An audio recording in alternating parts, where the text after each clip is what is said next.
All right, we're on to question 2, slosh, slosh, slosh. I should have written that, but slosh. So we're working with this tank slosh model. We're given these values, and it's our good old friend, our second order ODE. So we can now look at that as our input and output. So we have some force, and then we can essentially relate the angle essentially of this of the sloshing liquid, which we can kind of model as a pendulum. So we're given these functions. So let's go ahead and actually we can kind of rearrange this just mathematically. So we're going to divide out by MSL. So when we divide out by MSL, this just becomes regular L. This will be CS divided by MSL, and then this just becomes G. So we can actually rewrite our expression or put it in the terms of our typical spring mass damper system. So my M in my system, so I'm just going to put this right here. So my mass, which is the first value, is going to be equal to L. So I'm going to define right now. So L is equal to 0.25 meters. Let's go ahead and look over here. L is equal to that. G is equal to 9.8. We're given MS is equal to 5. And then our CS is equal to 0.3. And our MS, there's 2 MS's. So actually, I need to delete that. Good catch. MS is 1. So we've got that. And then we have our acceleration. I'm going to pull up that. This is why you solved the problems before. Our acceleration, AT, is equal to 5. So I think that's what we got. So we've got MSL, and then we also have some expressions here where we can kind of set our goals. So let's go ahead. I'm going to pull this down here because before we do that, I want to set my goals for this problem. So let's delete this. So the first thing is the peak time. So we have TP. So TP is a function of omega. So I'm going to say solve TP function omega goal. TP function. And then our peak time has to be less than 1 second. So let's do so our omega goal is equal to this, pi, omega, pi. So that's our omega goal. What else? Settling time. So we know our TS. So our settling time has to be less than 5 seconds. So that has to be equal to 4.6 divided by sigma goal. So we've got that here. So our sigma goal must be this. Good. And then finally, we're given an overshoot. So we need to say solve MP function. MP function, our zeta goal. And that has to be equal to 0.15. So there's our zeta goal. So this is our zeta goal. Now we can insert all of those into our system where, remember, it's zeta goal, sigma goal. Now we need omega n. So what are we going to do here? So we have a goal for omega, and we know we have a function here that tells us zeta in terms of omega n, right? So I'm going to say we need to solve. So I'm going to solve. We know that our omega goal, set that equal to omega function, and it's going to be zeta goal and then omega n goal. So that is our omega n goal. So that's our natural frequency goal. So we've got all those values. Now we just need to reset essentially these values. So in a typical spring mass damper, it's mx double dot. So now that's just equal to L in this system. Our C is going to be equal to CS divided by MS times L. And then our K is just going to be equal in this instance to G. We got it. So we can now look at the poles in this system.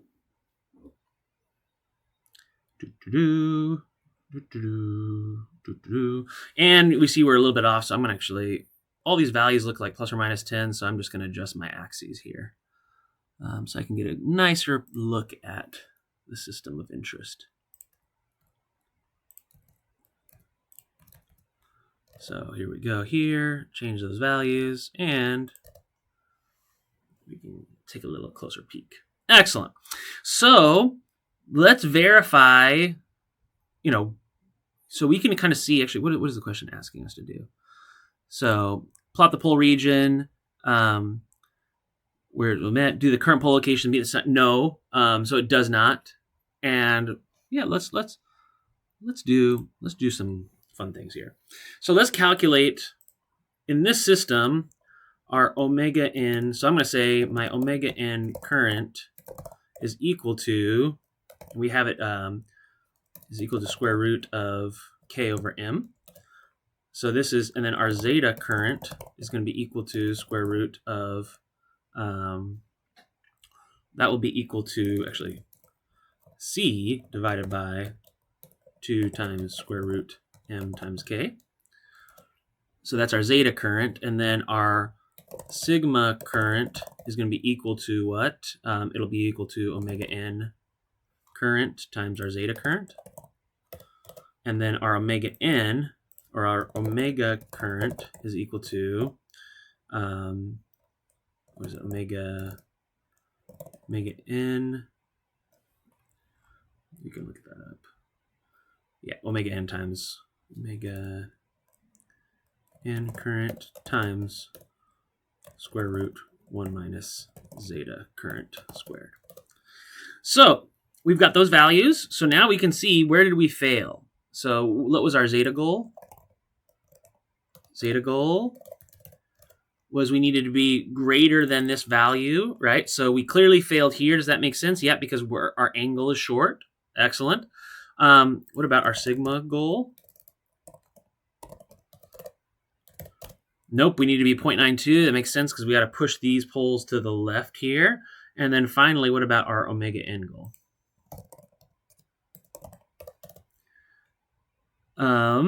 So our omega n, actually, we're okay. So we are, actually, oh, that's our omega current. What's our omega n goal? I'm looking for here.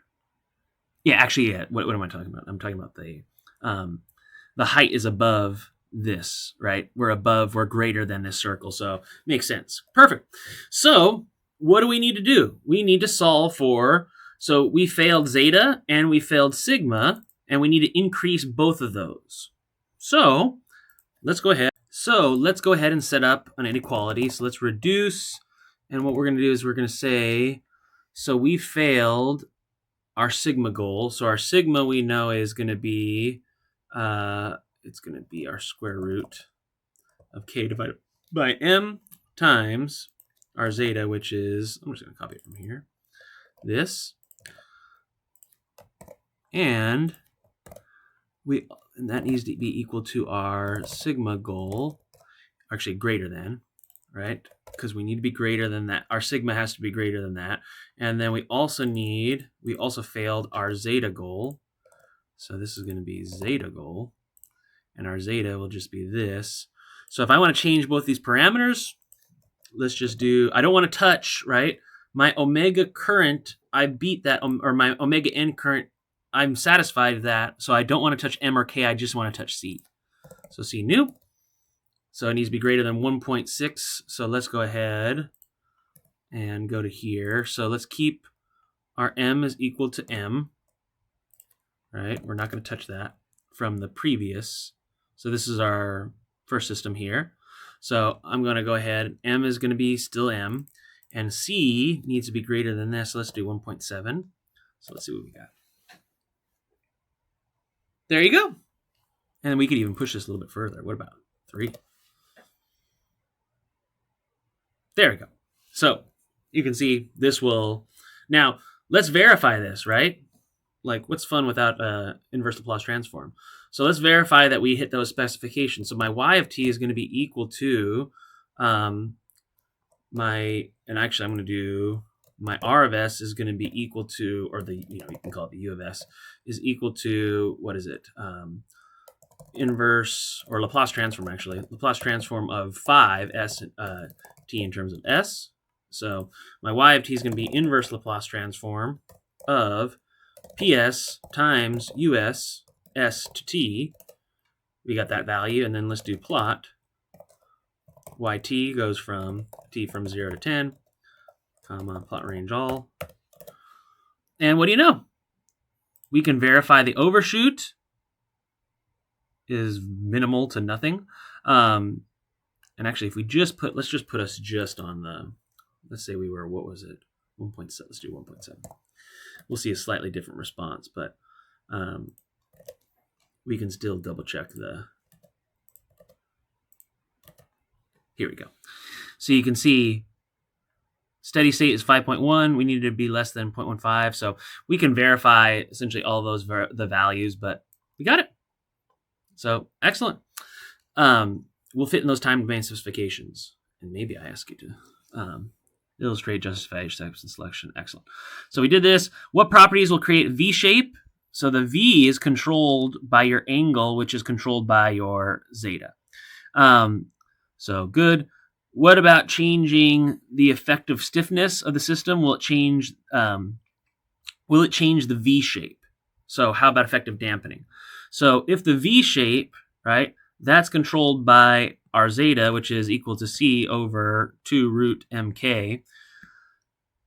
If I change the effective stiffness, so if I increase it, then this becomes smaller. And remember that in our imaginary poles, and real here, so it's this angle here, this theta.